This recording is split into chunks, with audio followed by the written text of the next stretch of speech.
Welcome to your Healing Place podcast with Linda and Mindy. It is our desire to address common concerns of how abortion and faith intersect in order to validate the emotional pain and grief that abortion can bring and give hope that recovery is possible.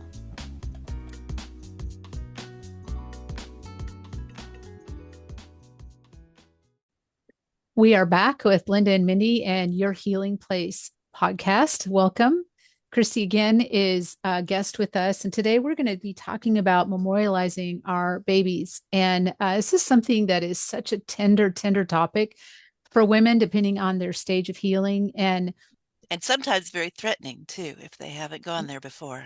Yes, because it takes you to a level of understanding and depth and connection to your child that you weren't anticipating. And for a long time, we didn't talk about this.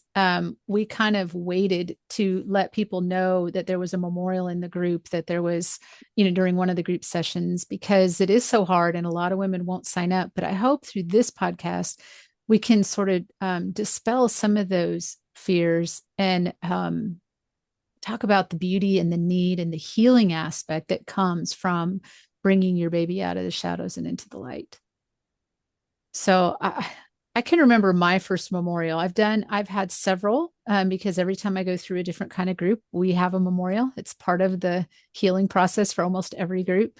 The first one I ever had, I can't tell you the details, but I can tell you it was super impactful, as for the first time in my life, I'd carried shame for my three children for so many years. And for the first time in my life, I was able to give back to them. I was able to bring dignity to them, give them names, give them they became human in my heart. They became real. They became alive, if you will. And I was able to finally give back to them. As mothers on this earth, we give lots to our children. We raise them, we rear them, we train them, we take them places, we give them experiences, we make sure that they're educated, all the things that they need so they can live life well.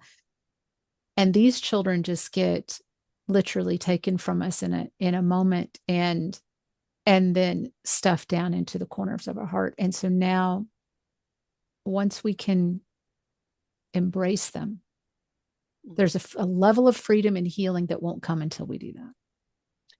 And I felt, and I've heard many other women, I don't deserve to be able to honor this child, because so often we'd have to deal with the guilt and all of that first, and then we're ready to separate that child from the abortion. It's two separate issues. And regardless of how they died, they deserve to be honored. And we can do that. And it is so healing. Yeah, their lives have value no matter how long their life was and no matter the ending of their life, as Linda mentioned. And I think that we forget that. I remember being in one retreat, and the gal was introduced to the idea that she's going to have to look at, her child and get closer to her child. And she couldn't do it because she viewed her child in a completely different, and let me just put it this way, she didn't view her child as a whole being. And so it hurt her heart, and it was a gut wrench. It was just like, what would they call it? Throat punch to the heart for her. But when she slowed down and she backed down just enough to go, wait a second, that doesn't have to be the image of my child in my heart. My child can be a whole being in my heart and in my mind. And the foundation of that is that God has made the child in the womb a unique individual with completely unique DNA that never existed before and will never exist again. And he's an eternal God, and he's made us as eternal beings, so that person, even though I wasn't able to hold my son and raise him, he still is that unique, created in God's image individual that is in heaven. Yeah, it's really beautiful. So, Christy, you have joined me in a group as a co-leader, and you got to witness your first memorial. And so, for our listeners, because I know that our listeners more than likely have not gone through a group yet, and most people in the church have no concept of what happens inside of these groups. And so we bring people like Christy in that don't have abortion in their past for that purpose to represent the church. And she comes with a completely unique perspective as someone not having an abortion of just what that memorial was like. And so I just kind of want you to share about that time in our group. Well, the first time when we were going through the intensive, I was nervous, very nervous, and sort of scared to be there. I felt like a little bit like I don't know, like I didn't have the right to be there. And it was scary to think that just what the women were going through. But having now experienced it, it wasn't at all what I expected.